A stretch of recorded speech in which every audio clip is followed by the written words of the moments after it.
रहेगा Pestalozzi. Pestalozzi के शिष्य कौन थे? Friedrich Froebel. कौन थे? फ्रेडरिक फ्रोबेल थे।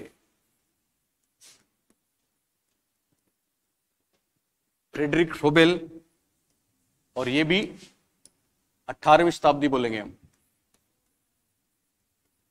कहां के थे? इनके नाम से आप आइडिया लगाया करो। हम जब ट्रेनिंग करते थे उसकी इंस्पेक्टर की जयपुर में, तो हम एक साथ रहते थे, करीब हमारा बहुत बड़ा बैच था 280। तो उसमें पूरे बाहर के भी कुछ लोग थे, बाहर के कम थे, बाकी राजस्थान के हर जिले से थे। कोई बाड़मेर से, कोई बीकानेर से, कोई जालोर से, कोई कोटा से, कोई झालावाड़ से, कोई इधर भरतपुर से। हाँ हाँ, तब भी लगते, तब जेनुअन लगते, तब उस झुंझुनू के काफी थे, उसमें झुंझुनू सीकर के जाते। तो सब वहां पे पहली बार हिंदी बोल रहे हैं, है ना, तो सबका एक स्टाइल होता था बोलने का, वो इंटोनेशन और वो सब पता लग जाता ना। तो आज भी कोई अगर हिंदी बोलता है नागौर जोधपुर का, तो मैं बता सकता हूँ कि ये आप नागौर के हो, आप जोधपुर के हो। आप भरतपुर के लोग अलग हिंदी बोलते हैं कि नहीं बोलते? बाड़मेर वालों की हिंदी अलग होती है, बोलते सब हिंदी है, लेकिन उनका जो प्रोनाउंसिएशन है वो उस वहां का पता लग जाता है। लगता है कि नहीं? चोमू के लोग हिंदी बोलेंगे तो अलग बोलेंगे। तो वो ये सारी बातें हम करेंगे बाद में, जब टॉपिक्स आएंगे ना साइकोलॉजी में, तो आपको सब बताएंगे एकदम, मतलब वो हो जाएगा, आपका हर बात दिल में बैठ जाएगी। तो क्या बोल रहा था मैं ये बात? हाँ, यस, आपको कुछ पढ़ोगे आप, तो आपको फ्रेडरिक, जैसे एक नाम आएगा इसमें विलहम प्रेयर, तो विलहम पढ़ के आपको विलहम वुंड की याद आ जाएगी, है ना। तो वहां पे विलहम होता है। जीन जैसे था तो जीन स्विट्जरलैंड में होता है, तो फ्रेडरिक ओट्रिच ऐसे नाम जर्मनी में होते हैं। तो जो लोग इंटरनेशनल ट्रेवल करते हैं ना, वो ऐसे नाम से बताते हैं कि ये रशियन है, ये अफगानी है, ये डेनमार्क का है, ये अफ्रीकन है, ये यूएस का है। ये नॉलेज है एक तरीके से ना, वो एक्सपीरियंस से आता है। चलिए, तो फ्रेडरिक फ्रोबेल जर्मनी के थे। कहां के थे? जर्मनी के। विलहम भी जर्मनी के होते हैं। Okay, Friedrich Froebel Germany. एक तो ये किसके शिष्य थे, प्रभावित थे? पेस्टालोजी के शिष्य थे। इन्होंने बहुत से काम किए, तो पेस्टालोजी के शिष्य लिखा सबने। गाड़ी में म्यूजिक होता है ना, आप गाड़ी चलाते हो, एकदम स्लो म्यूजिक है तो आपकी स्पीड रहती है स्लो, फास्ट म्यूजिक है तो आपकी स्पीड भी क्या हो जाती है। तो कम बच्चे होते हैं तो हमारी स्पीड बढ़ाने की यही रहती है, जैसे जैसे भरता जाता है, जैसे जैसे ज्यादा होते जाते हैं तो स्पीड भी वैसी होती है, उतना चार्जअप होता है, टीचर सामने खड़ा होता है। मैं मेरी 700 की क्लास में पढ़ाता हूँ तो मेरे मेरे अलग ही रहते हैं खेल, और 13 बच्चों की क्लास में अलग ही खेल होता है। ओके, पर जो भी है, आपको तो सिलेक्शन से मतलब है ना। हाँ, तो आपको एक एक लफ्ज हम वो दे रहे हैं जो एकदम तराशा हुआ है, तराशा हुआ, जिसके लिए तरसता है पूरा हिंदुस्तान, आपको मिल रहा है और जबरदस्ती दे रहे हैं, उठा उठा के। उठो प्रियंका, आप उठो। ओके, बताओ, बोलो। आपने, आपका मैं देख रहा था, अच्छा बोली थी आप उस दिन, है ना? आपने बोला था ना चैनल, आपने थी अंकिता नहीं, एक और थी आप जैसी, आप ही थी ना? आपका क्या नाम है? प्रियंका थी यार पहले। अच्छा, आप नहीं आए हो? हम्म। सुनीता शर्मा थी वो ना? नहीं, सुनीता शर्मा तो नहीं थी। सुनीता और अंकिता दोनों साथ थे। सुनीता नहीं थी, वो तो मेरे पास है अभी, मैं दिखा सकता हूँ आपको, दूसरे दिन वाली टेस्ट सीरीज में था उनका, देखना कौन है वो। सेम आप वाला जो पहले वाला ना, वो डाला नहीं, अभी डालेंगे उसको एक दो दिन में। उसमें आप भी आओगी, गरिमा, तुम भी आओगी? नहीं, तुम नहीं हो। इधर वो कोमल आप थी ना? अच्छा, वो भी अलग, यहाँ दोनों दोनों थी वो। तुम थे तो पहले दिन, तुम नहीं, धर्माराम था पहले दिन। हाँ, आप वाला धर्माराम, आप वाला बाकी है शायद, है ना? चलो, तुम देखते रहो, मेरे को बताओ। उन्होंने बोला था, एक गलत बात बोली थी, उन्होंने बोला था कि मानवतावादी मानवीय संबंधों की बात करते हैं। फिर मैंने टोका, मैंने कहा मानवीय संबंधों की बात नहीं करते, मानवीय विशेषताओं की बात करते हैं। नहीं थी पक्का, और ही थी कोई। ओके, चलो इस पे आओ, ठीक है, बाद में देखना उसको।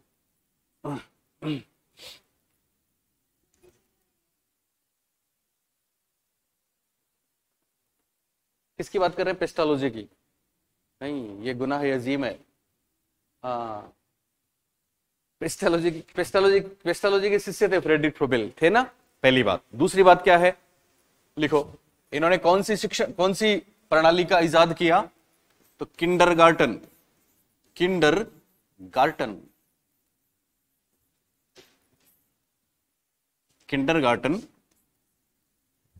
का विकास किया। अब वो लिखने की जरूरत नहीं है कि किंडरगार्टन का मतलब क्या है। दरअसल किंडरगार्टन जर्मन भाषा का शब्द है, जिसमें किंडरगार्टन में दो शब्द, एक तो किड्स, दूसरा गार्डन। किड्स माने क्या होते हैं? बच्चे, और गार्डन माने बगीचा। तो कई बार परीक्षा में ऐसा हुआ है, ऐसा भी हुआ है, इंग्लिश में किंडरगार्टन लिखा है लेकिन हिंदी में इसकी जगह दूसरे शब्द आए।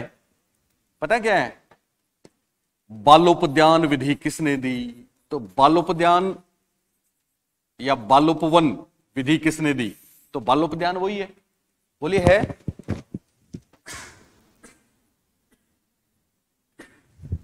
बालोपद्यान विधि या बाल उपवन विधि, नहीं बालोपद्यान था उसमें, हिंदी के हिसाब से बालोद्यान होना चाहिए पर है उसमें पे है।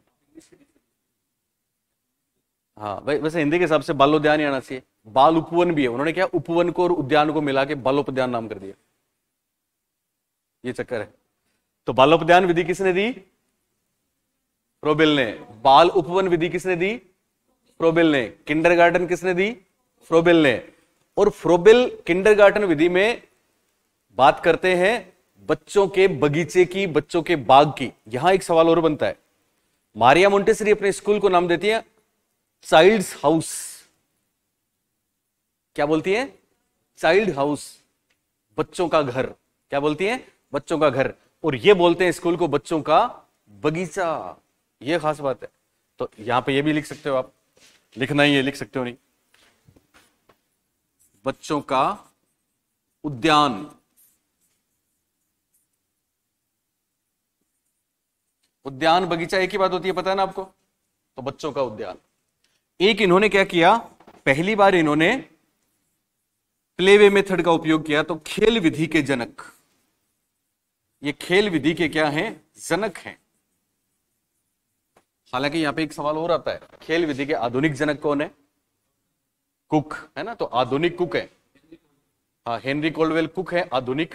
खेल प्लेवे मेथड, खेल विधि को इंग्लिश में क्या बोलते हैं? Playway method. और आधुनिक कौन है? तो आ जाएगा कोल्डवेल कुक। कुक आपको पता है, कैप्टन रहे ना कुक इंग्लिश टीम के, एलिस्टर कुक रहे ना? यस। हाँ, तो ये नामों से आप दोस्ती करना सीख जाओ, आधा काम हो जाएगा परीक्षा में। तो आधुनिक कुक हैं। खेल विधि को इंग्लिश में प्लेवे मेथड भी बोलते हैं। तो परीक्षा में ऐसा भी आया, प्लेवे मेथड किसने दिया? तो प्लेवे मेथड के जनक। इनकी बहुत सी बातें हैं जो परीक्षा में आई है, जो भी आई है मैं सारी लिखा रहा हूं आपको एक साथ। ये प्लेवे मेथड के जनक हैं। बालोपद्यान विधि, बच्चों का उद्यान, खेल विधि के जनक, आधुनिक जनक कुक हैं, प्लेवे मेथड के जनक हैं। बोलिए यहां तक कोई प्रॉब्लम?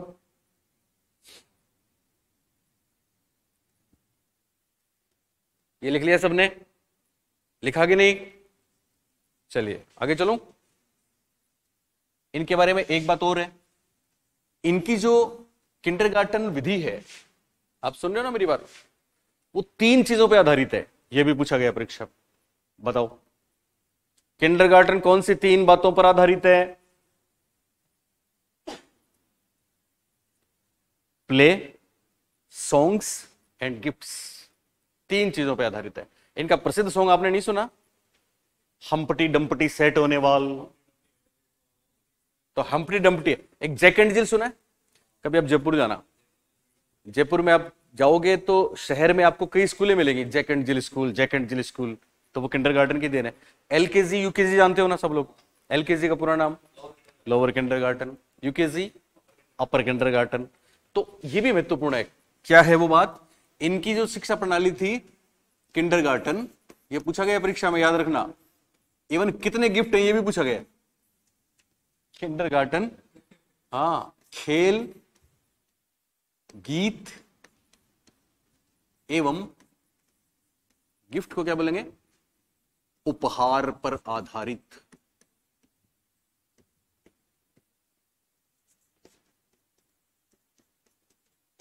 किंडरगार्टन खेल, गीत एवं उपहारों पर आधारित है। ये एक और खास बात। इनके प्रसिद्ध गीत जैक एंड जिल आ चुका है परीक्षा में बच्चों। हम्पटी डम्पटी, हाँ इमेज आते थे ना।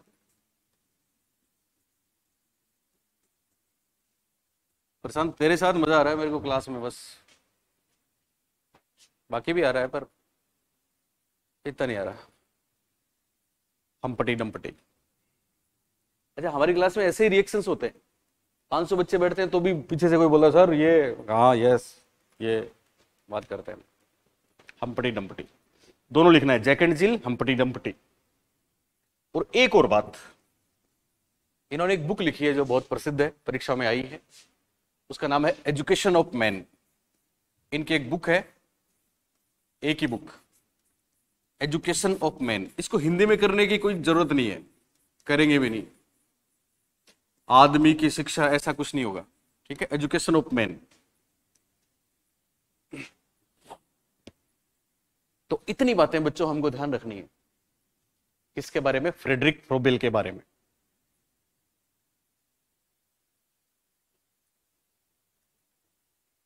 लिखा सबने? कहां के थे फ्रेडरिक फ्रोबेल? जर्मनी के। कौन सी शताब्दी में थे? 18वीं में। किसके शिष्य थे? पेस्टोलॉजी के। कौन सी विधि दी? किंडरगार्टन। किंडरगार्टन क्या था? बच्चों का उद्यान। साथ में इसको कौन सी विधि बोलते हैं? खेल विधि। इंग्लिश में कौन सा मेथड? बोलो, प्लेवे मेथड। कौन सा मेथड? Playway method. और एक खास बात, इसमें 3 चीजें होती हैं, एक तो खेल, दूसरा गीत और तीसरा उपहार। इन तीनों पर आधारित है। और खास बात, इनके जैक एंड जिल और हम्पटी डम्पटी प्रसिद्ध सॉन्ग हैं। और इनकी एक बुक है जिसका नाम क्या है? Education of man. हमने सबसे पहले किसके बारे में पढ़ा? कॉमिनियस। किसके बारे में? कॉमिनियस, जिनका एक ग्रंथ था, उसका नाम बताओ। डाइडेक्टिक याद नहीं रहता, डिटेक्टिव याद रखना। जासूस याद रह जाएगा, स्पाइस। तो द डाइडेक्टिव। कॉमिनियस के बाद में दूसरा नाम था जॉन लॉक। क्या नाम था? जॉन लॉक कहां के थे? इंग्लैंड के थे। उन्होंने दिया था कौन सा रासा? टेबुला रासा। और टेबुला रासा के क्या मायने थे? यस, बच्चे का दिमाग क्या है? कोरा कागज है या खाली स्लेट है, प्लेट है, एम्प्टी कैबिनेट है, जिसमें वो कुछ भी साथ लेकर नहीं आता। इसका मतलब बच्चे के विकास के लिए केवल एक चीज जिम्मेदार है, और वो है वातावरण। वो क्या है? वातावरण। इसलिए जॉन लॉक माने जाते हैं व्यवहारवादी। जॉन लॉक को मॉडर्न लर्निंग थ्योरीज का जनक भी मानते हैं। जॉन लॉक के बाद हम चले गए थे कौन से देश में? स्विट्जरलैंड में। कहां गए थे? स्विट्जरलैंड में। और स्विट्जरलैंड में वो मिले थे पहले जिनको इन्होंने भारतीय बोला। Yes, Rousseau. रूसो का पूरा नाम जीन जैक्स रूसो। जीन हमको किससे याद रखना है? पियाजे से। जीन पियाजे, ये जीन रूसो। ओके। और जीन जैक्स रूसो की खास बात, इन्होंने वो बहुत महत्वपूर्ण बुक लिखी थी जिसका नाम था एमाइलिया। एमिल और एमिल की शरीके हयात सोफी। कौन? सोफी। इन्होंने एक स्टेटमेंट भी बोला था रूसो ने, हाथ, पैर और नेत्र क्या है? बालक के शिक्षक हैं। रूसो एक खास बात, जनक किसके माने जाते हैं?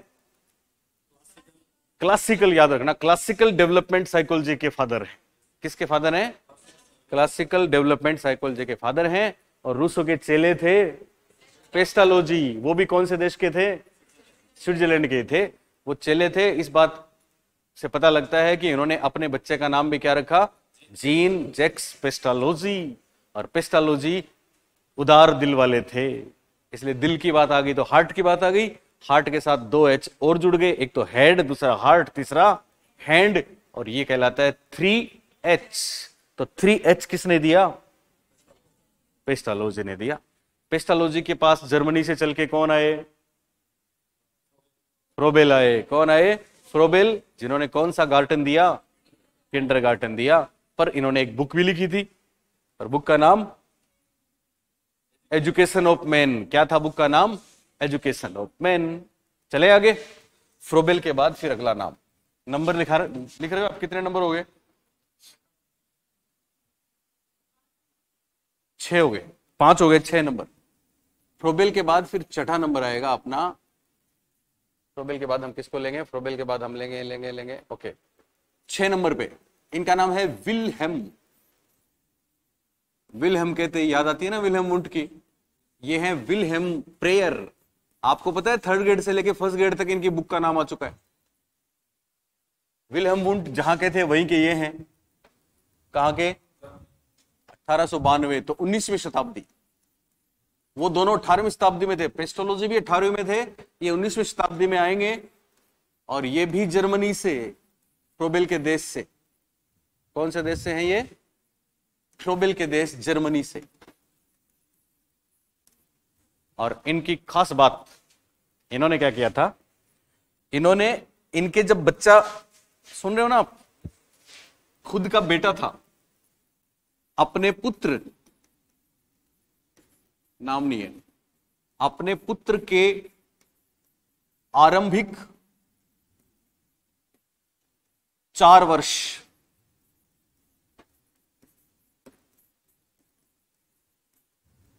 अपने पुत्र की करो, अपने पुत्र की आरंभिक 4 वर्षों तक स्टडी की। और फिर इनकी एक बहुत प्रसिद्ध बुक आई जिसको इन्होंने लिखा, और ये बुक बहुत प्रसिद्ध रही, जिसका नाम माइंड ऑफ द चाइल्ड है। Mind of the child. ये बुक आई थी 1882 में। बस इनके बारे में एक ही बात, mind of the child book किसकी है? प्रेयर की है साहब। तो विल्हेम प्रेयर ने बुक लिखी mind of the child. Mind of the child, बस इतना ध्यान रखना है, केवल एक बात। लिख दिया? प्रेयर के बाद में फिर नेक्स्ट, और इस बार नाम आएगा स्टेनली होल। स्टेनले होल भी इनको बोलते हैं, स्टेनली होल भी बोलते हैं। इनका तो खूब सुना होगा आपने, 19वीं शताब्दी की बात है। और ये कहां के? बोलो। Yes, USA.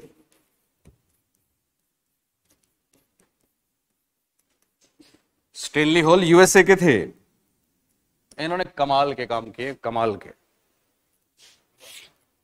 एक तो जहां से हम साइकोलॉजी पढ़ते हैं, साइकोलॉजी का तमाम कंटेंट आता है अमेरिकन साइकोलॉजिकल एसोसिएशन से, जिसको शॉर्ट में बोलते हैं एपीए। क्या बोलते हैं? APA, American psychological association. ये उसके पहले प्रेसिडेंट थे। ये दुनिया के पहले साइकोलॉजी में पीएचडी करने वाले आदमी भी थे। 1978 में इन्होंने पीएचडी करी थी, 1992 में एपीए के अध्यक्ष रहे थे। लेकिन जो काम यहां पे हमको इनका पढ़ना है वो 2 काम है। एक तो इन्होंने अमेरिका में एक आंदोलन चलाया, मूवमेंट चलाया, वो था चाइल्ड स्टडी मूवमेंट। क्या था? Child study movement. तो बाल अध्ययन आंदोलन, बाल अध्ययन आंदोलन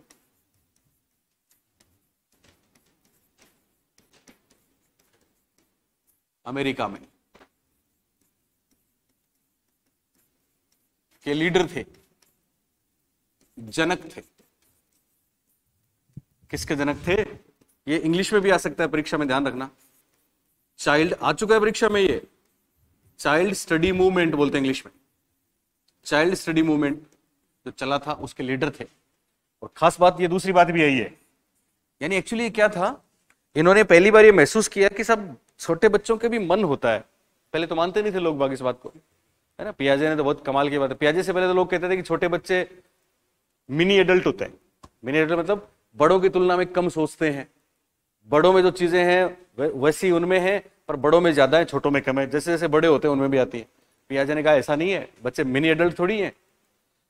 बच्चे बड़ों से अमाउंट में, मात्रा में कम नहीं सोचते, चिंतन उतना ही करते हैं, लेकिन चिंतन का तरीका अलग है, प्रकार अलग है, काइंड अलग है। ये बात 1000 बार हो चुकी है जो मैं आपको बता रहा हूँ पियाजे की। बड़े कुछ अलग तरीके से चिंतन करते हैं और छोटे बच्चे अलग तरीके से करते हैं, लेकिन कम नहीं करते, तो मिनी एडल्ट नहीं कह सकते आप उनको। ऐसे ही इन्होंने बोला कि साहब बच्चों के बारे में भी तो कुछ सोचिए। इससे पहले बहुत लोगों ने बहुत काम किए थे, जैसे हमने बात करी है ना प्रेयर तक। प्रेयर ने जर्मनी में जब वो प्रकाशित किया माइंड ऑफ द चाइल्ड, तो अमेरिका में भी इन्होंने एक आंदोलन चलाया, और वो आंदोलन था बच्चों की स्टडी करनी है, स्पेशली बालकों की स्टडी है, जिसको उन्होंने बोला चाइल्ड स्टडी, और ये एक आंदोलन का रूप ले लिया।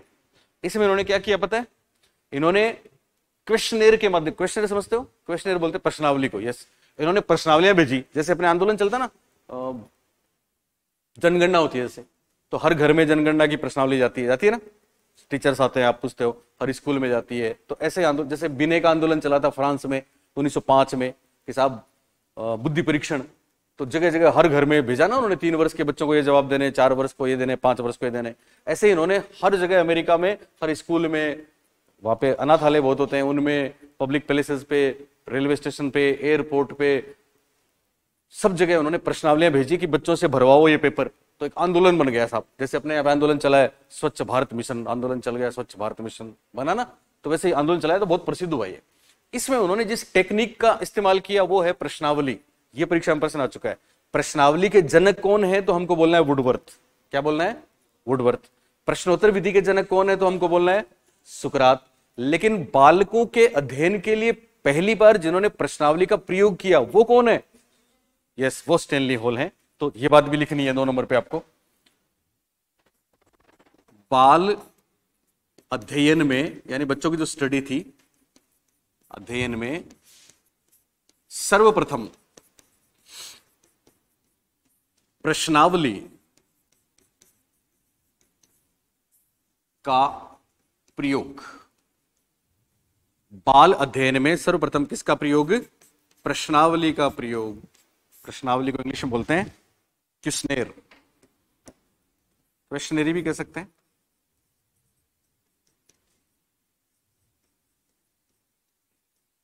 तो पहली बार क्वेश्चनेयर का प्रयोग किसने किया बालकों के अध्ययन के लिए? तो हम बोलेंगे स्टैनली हॉल ने।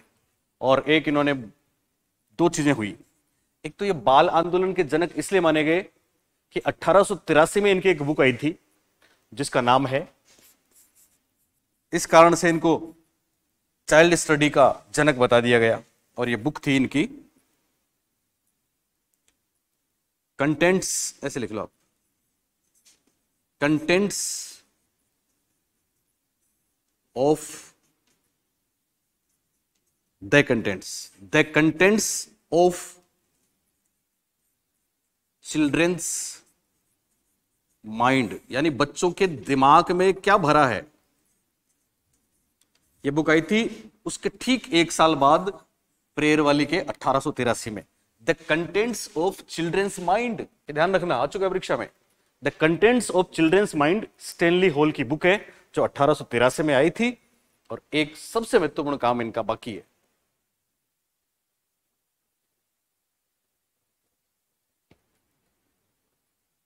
लिखा सबने? हम पढ़ रहे हैं स्टैनली हॉल। बाल विकास में कुछ लोग हैं जिनके बहुत बड़े योगदान हैं, जिनकी शुरुआत हमने जॉन एमोस कम्युनियस से की, फिर जॉन लॉक की बात करी, फिर रूसो की बात करी, फिर फ्रोबेल की बात करी, फिर प्रेयर की बात करी, और ये कौन है? Stanley hall. ये कहां के थे? यूएसए के। कहां के थे? यूएसए के थे। कौन सी शताब्दी में हुए थे? 19वीं शताब्दी में हुए थे। पहला काम इनका क्या था? ये बाल अध्ययन आंदोलन के प्रवर्तक थे, जनक थे। इंग्लिश में बाल अध्ययन आंदोलन को क्या बोलेंगे? चाइल्ड स्टडी मूवमेंट बोलेंगे। और यहां पे इनकी एक बुक आती है, इसका नाम क्या है? The contents of children's mind. Children's मतलब बच्चे, माइंड मतलब दिमाग, बच्चों के दिमाग में क्या है। लेकिन जो इनका सबसे महत्वपूर्ण काम है वो क्या है? वो इनकी वो प्रसिद्ध बुक है जिसको हम बोलते हैं एडोलसेंस। एडोलसेंस जो शब्द है वो इन्होंने दिया, और ये बुक आई थी 1904 में। इसी के कारण से ये एडोलसेंस के जनक माने जाते हैं। बाल मनोविज्ञान के जनक जीन पियाजे माने जाएंगे, लेकिन एडोलसेंस के जनक कौन है? स्टैनली हॉल हैं। और एडोलसेंस क्या है? इनकी एक बुक है स्टेनली हॉल की, जो 1904 में आई थी। अडोलसेंस को हिंदी में क्या बोलते हैं पता है आपको? बोलिए। यस, किशोरावस्था बोलते हैं। तो किशोरावस्था के जनक स्टेनली हॉल, बहुत से काम किए इन्होंने किशोरावस्था के बारे में, बहुत से स्टेटमेंट्स हैं, हम आपको बताएंगे जब अडोलसेंस पढ़ाएंगे। आंधी तूफान से लेकर सारी बातें। किशोरावस्था एक नया जन्म है। किशोरावस्था में आकस्मिक और त्वरित विकास होता है। ये सारी बातें हम करेंगे। इनकी इस बुक से ये लिया गया है। तो ये अडोलसेंस के जनक हैं। इनका नाम है स्टेनली हॉल। और इसके बाद अगला नाम आता है 7 नंबर ना मैडम, 8 नंबर कर दो, madam Maria Montessori. Maria Montessori ये थी इटली की, इटालियन। ये 20वीं शताब्दी में काम किया इन्होंने। 1939 में तो भारत ही आई थी ये, तो 20वीं शताब्दी।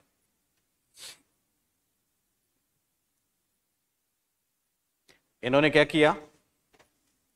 इनकी जो प्रणाली थी शिक्षण, उसको बोलते हैं मोंटेसरी शिक्षण प्रणाली।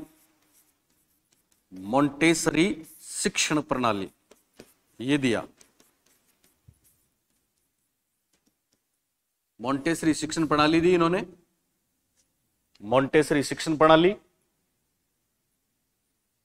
जिसमें महत्वपूर्ण माना था ज्ञानेंद्रियों को, ज्ञानेंद्रियों सेंसेस तथा मोटर स्किल्स, गामक कौशल। मुझे याद है एक बार इनका एक स्टेटमेंट आया था, तो हमारे बच्चों ने इसको सही किया था। क्या स्टेटमेंट है सुनना।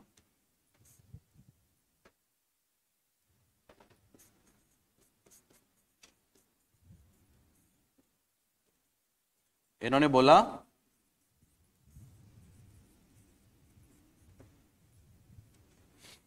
मोंटेसरी शिक्षण प्रणाली ज्ञानेंद्रियों तथा मोटर स्किल्स को बोलेंगे गामक कौशल। गामक कौशल को महत्वपूर्ण माना। तो इनका एक स्टेटमेंट तो मैं आपको बता ही चुका हूं।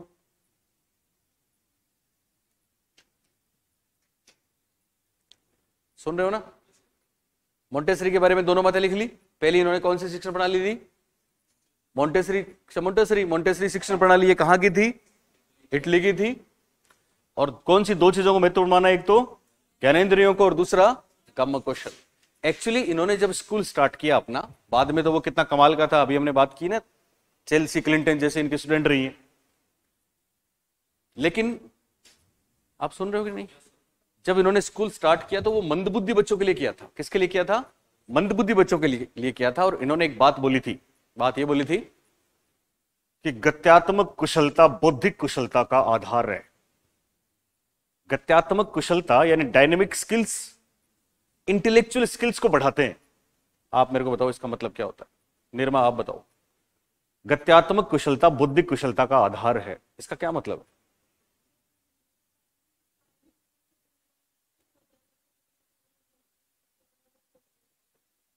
हाँ, दरअसल गत्यात्मक कुशलता लंबा चौड़ा होने से नहीं है। गत्यात्मक कुशलता का मतलब यह है, जैसे हम लोग जब ट्रेनिंग में थे तो हमें याद है, आज भी अंग्रेजों के जमाने से वही चला रहा है। सुबह सुबह उठ के परेड करवाते हैं, है ना, ऐसे एकदम। कभी आपने देखा वो धीमी चाल वगैरह ऐसे, मतलब बाकी परेड तो होती है, धीमी चाल में क्या होता है? एकदम ऐसे कंट्रोल पूरा ऐसे। देखिए आपने आर्मी में देखा है? तो कई बार पूछते क्यों करवाते हो ऐसा? बोले साहब इससे दिमाग का विकास होता है। तो मारिया मोंटेसरी ने बोला था कि सब गामक कुशलताएं होंगी तो उनसे दिमाग का विकास होगा। और चूंकि ये मंदबुद्धि बच्चों के लिए स्कूल स्टार्ट किया था इन्होंने, तो इनके स्कूल में क्या होता है? इनके स्कूल में बच्चों से वो आपने देखा कंट्रोल ऑफ पेन सिखाया जाता है, पेन पर नियंत्रण। ऐसे रंग शुरू में रंग भरवाए जाते हैं कि इस रेखा से इधर भी नहीं जाना, इधर भी नहीं जाना। ऐसे बोला अच्छी हैंडराइटिंग लिखोगे तो फिर आपके दिमाग का विकास होगा, है ना। ये अजीब सी बात है। आधुनिक मनोवैज्ञानिक इसको हो सकता नहीं माने, लेकिन उन्होंने बोला था कि गत्यात्मक कुशलता से बौद्धिक कुशलता होगी। तो इनके स्कूल में क्या होता है? बच्चों को ऐसे जब जाते हैं, इंटर होते हैं, तो ऐसे ABCD ऐसे लिखे हुए हैं, सुन रहे हो ना? तो ऐसे उनको बच्चों को जाते हुए सब ऐसे उसमें जो लिखा हुआ है उसमें वो अपने हाथ से ऐसे करते थे, ए ऐसे ऐसे हवा में करते थे, ए पूरा कंट्रोल। धीमी चाल थी ना अभी, वैसे ये पूरा कंट्रोल करते थे। इस आधार पे उन्होंने बोला कि साहब बुद्धि का विकास होगा अगर हम मोटर स्किल्स को कंट्रोल कर लें। किसको कंट्रोल करें? मोटर स्किल्स को कंट्रोल करें। बाद में जाके अपने हार्वर्ड गार्डनर साहब ने उसके लिए एक नाम दिया था बोडिली कानेस्थेटिक। बोडिली कानेस्थेटिक जो टर्म आई थी वो हार्वर्ड गार्डनर ने बुद्धि में दी थी, पर इन्होंने उस समय ही कहा था कि साहब गत्यात्मक कुशलता बौद्धिक कुशलता का आधार है। ये भारत भी आई थी, पिलानी में बीपीएस स्कूल में आई थी, जिसको इन्होंने डिजाइन किया था। ये थी मारिया मोंटेसरी। और फाइनली आखिरी है जीन पियाजे। तो जीन पियाजे के बारे में डिटेल में हम पढ़ेंगे बाद में, अभी आप केवल इतना सा देख लें, जीन पियाजे।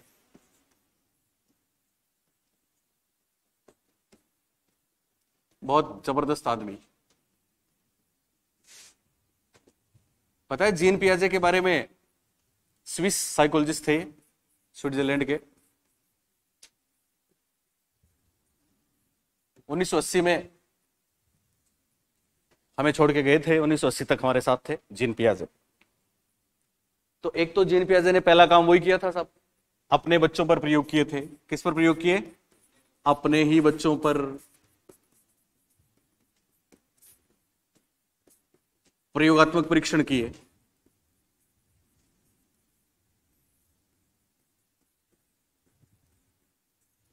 बच्चे थे इनके 3, जैकलिन, लोरेंट, इनके नाम आए परीक्षा में, बताया क्या आपको? वे ल्यूसीन, ल्यूसीन, बोथ आर करेक्ट। जीन पियाजे पे मेरा पूरा वीडियो है, एक आप घर जाके अगर देखना चाहिए तो उसको देखना, मजा आ जाएगा आपको। संज्ञानात्मक विकास दिया इन्होंने, अपने बच्चों पर प्रयोगात्मक परीक्षण किए, और इनका जो सिद्धांत है, इन्होंने जो योगदान दिया वो संज्ञानात्मक विकास का सिद्धांत है। तो जीन पियाजे याद रखना विकासात्मक मनोविज्ञान के जनक भी हैं। विकासात्मक मनोविज्ञान, बाल मनोविज्ञान और संज्ञानात्मक विकास। मनोविज्ञान विकास दोनों को समान अर्थों में लिया जाता है। इनके ये जनक हैं साहब, जनक। अगर आपको बोले कि सबसे जीनियस आदमी आप किसको मानते हो, तो साइंस के बच्चे तो किसको मानेंगे? निश्चित रूप से अल्बर्ट आइंस्टाइन को मानेंगे ना। तो अल्बर्ट आइंस्टाइन ने एक बार बोला था कि जीन पियाजे से जीनियस इस धरती पर दूसरा कोई व्यक्ति पैदा नहीं हुआ। आप सोच सकते हैं कितने जीनियस है भाई। एक जीनियस जिनको जीनियस बताए तो कोई तो बात होगी। और वाकई ये जीनियस थे। 11 साल की उम्र में तो स्पेरो पे पोस्टमार्टम कर दिया था इन्होंने 60 से अधिक किताबें लिखी थी। जीन पियाजे फिलोसोफर थे, दार्शनिक। जीन पियाजे एपिस्टोमोलॉजिस्ट थे। एपिस्टोमोलॉजिस्ट का मतलब होता है ज्ञान की मीमांसा करने वाला, कि ज्ञान क्या है, नॉलेज क्या है। तत्व दार्शनिक थे। जीन पियाजे बायोलॉजिस्ट थे। जीन पियाजे जूलॉजिस्ट थे। जीन पियाजे आपके डॉक्टर थे। जाने कितनी इनमें क्वालिटीज थी, वो सारी बातें हम करेंगे। और इनका संज्ञानात्मक विकास का बेहतरीन मॉडल भी आपको पढ़ाएंगे, और वो करेंगे बाद में। अभी आज की क्लास में हमने अब तक जो जाना, अब ठीक हो ना सब लोग? बेहोश तो नहीं हुए? हमारे एक गुरुजी कहते थे कि साहब जिसमें बच्चे एक्टिवली पार्टिसिपेट नहीं करते है ना, तो आपने एनसीएफ पढ़ा है? एनसीएफ 2005, एनसीएफ 2005 के चेयरपर्सन कौन? प्रोफेसर यशपाल। तो प्रोफेसर यशपाल कहते हैं, वो गेस्टाल्टवाद को फॉलो करते हैं, निर्मितवाद को फॉलो करता है आपका एनसीएफ 2005। वो कहते हैं कि दरअसल क्या है, गेस्टाल्टवाद में हमने देखा ना कि सब समग्र इंपॉर्टेंट होता है कि नहीं होता? तो उन्होंने कहा कि साहब ज्ञान एज ए होल है, नॉलेज, पर हमने क्या किया, अपनी सुविधा के हिसाब से उसको अलग अलग विषयों में बांट दिया। इंग्लिश, गणित, मैथ्स जो भी है बोलिए बांटा, और उन अलग अलग विषयों के बीच में हमने दीवारें खड़ी कर दी। क्या खड़ी कर दी? दीवारें। और वो दीवारें इतनी ऊंची हैं कि ना तो इधर से इधर आ सकते हैं, ना उनमें कोई खिड़की है, ना कोई झरोखा है। तो इससे क्या होता है, बच्चों का परसेप्शन नहीं होता। और होता क्या है स्कूलों में कि साहब इंग्लिश के गुरुजी आ गए, इंग्लिश पढ़ा के चले गए, फिर मैथ्स वाले आ गए। तो उन्होंने बोला कि साहब बच्चों पे ज्ञान की बौछार करते हैं और वो मासूम बच्चे दुख पाते हैं, उस बारिश में भीगते रहते हैं, उनको कुछ समझ में नहीं आता। किसी ने पूछा कि क्या करें साहब, तो उसके जवाब में एनसीएफ 2005 का जो उपसंहार होता है ना, उसमें प्रोफेसर यशपाल ने लिखा था, क्या लिखा था पता है? उन्होंने लिखा कि विभिन्न विषयों के बीच की दीवारें इतनी नीची कर दें, विभिन्न विषयों के बीच की दीवारें इतनी नीची कर दें, नीची करने से कोरिलेशन हो जाएगा, एज ए होल परसेप्शन हो जाएगा। विभिन्न विषयों के बीच की दीवारें इतनी नीची कर दें कि बालकों को समझने से जो खुशी हासिल होगी वो उनके चेहरे पे ठीक उसी तरह से चमकेगी, या उनका चेहरा उसी तरह से खिल उठेगा जैसे कि कोहलर का सुल्तान। ये उपसंहार बोला था उन्होंने, आपको कोहलर भी पढ़ाएंगे।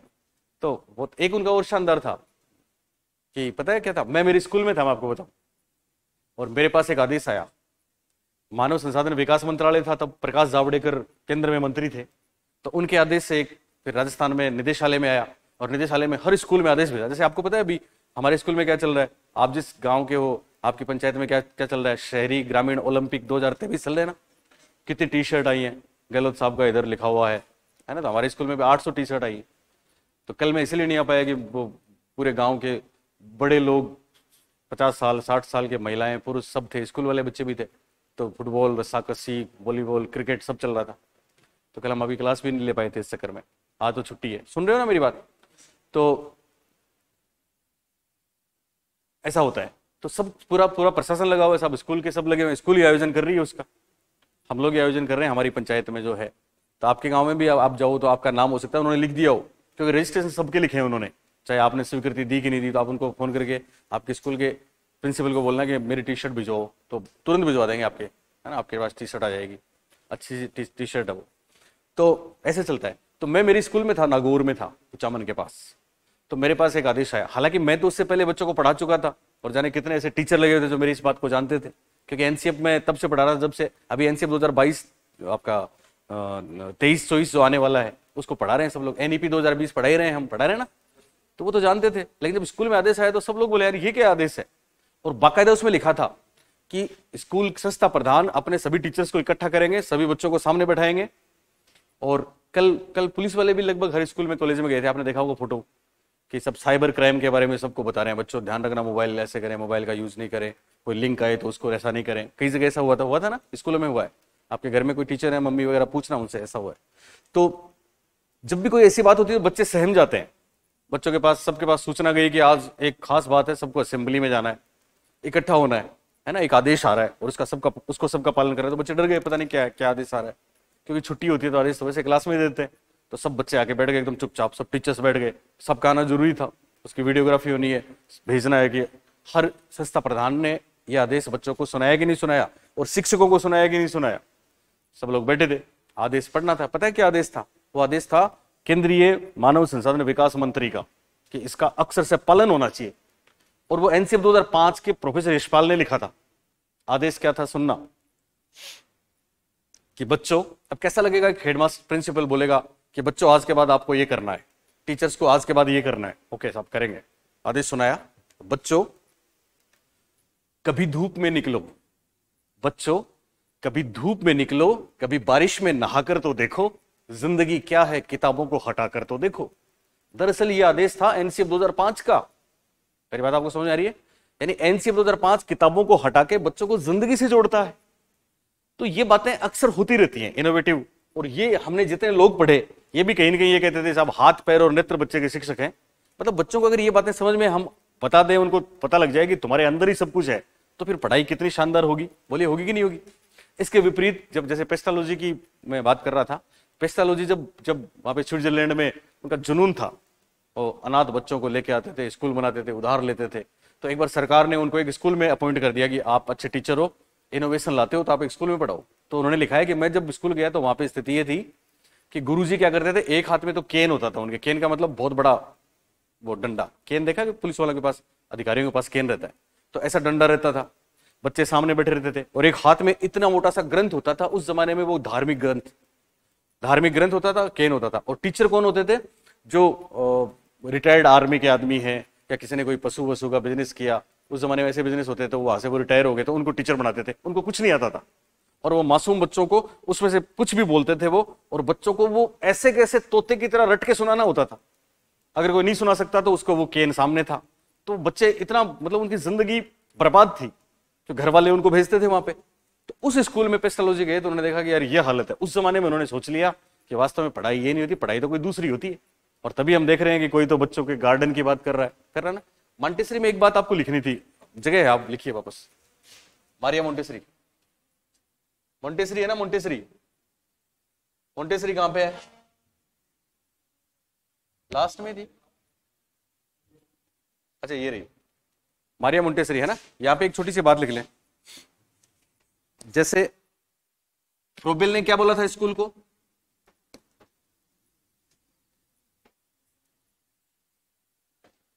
इन्होंने विद्यालय को, उन्होंने उद्यान बोला था, इन्होंने विद्यालय को हाउस ऑफ द चाइल्ड, बच्चों का घर कहा। यह आ चुका है परीक्षा में, बच्चों का घर मोंटेसरी,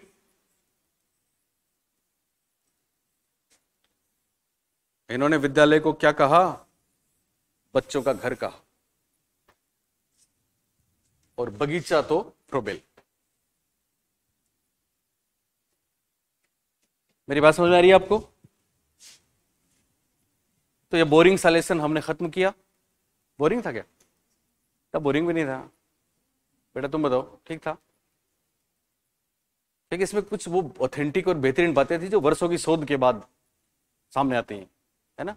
तो परीक्षा में बहुत काम आएंगे। अच्छा, कौन नया नया, कौन कौन है? हाथ हाथ उठाओ। एक दो, आप भी फर्स्ट डे? ओके, तो आप तीनों, मेरा चैनल है उसका लिख लो, अभी घर जाके उसको देखना, 10 मिनट देना उसको, फिर हो सकता है आप उसको देखते जाओ। साइकोलॉजी लिखो, साइकोलॉजी की स्पेलिंग PSYCHOLOGY, साइकोलॉजी,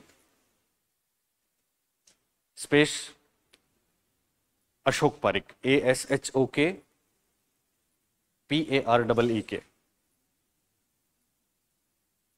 ठीक है बेटा, और अपने दोस्तों में शेयर भी करना, ठीक है। पसंद तुम करते हो कि नहीं करते? अब तक तो किया नहीं तुमने।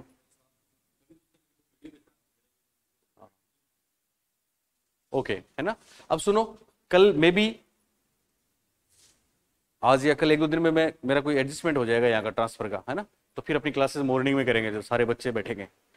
होता है तब तो, नहीं होता तो ये क्लास तो चलती रहेगी, आप लोगों को मिस नहीं करना है, क्योंकि एक बार मैंने जो चीज़ करा दी वो मैं दोबारा नहीं कराऊंगा, है ना। तो जो मिस कर गए वो कर गए, देखना बाद में, आप 10 दिन बाद में खुद देखोगे भीड़ रहेगी बच्चे के, सब पहले वाला दोबारा कराओ, मैं उनको बोलूंगा नहीं कराऊंगा। क्योंकि वही हमारे ऐप की बात है, जिन लोगों ने हमारा ऐप ले लिया है ना, पहले लिया उन्होंने, फिर कभी बाद में कोई 2 महीने बाद मिलेगा तो उसको तो उतना नुकसान होगा ही होगा, बोले होगा ना, ये तो कॉमन सेंस है। अब धर्माराम फिर भी धूप में आता है चल के, तो इसको बेनिफिट मिलेगा ही मिलेगा। हाँ, स्पेशली इस क्लास ले आता है। ओके, थैंक यू बच्चों।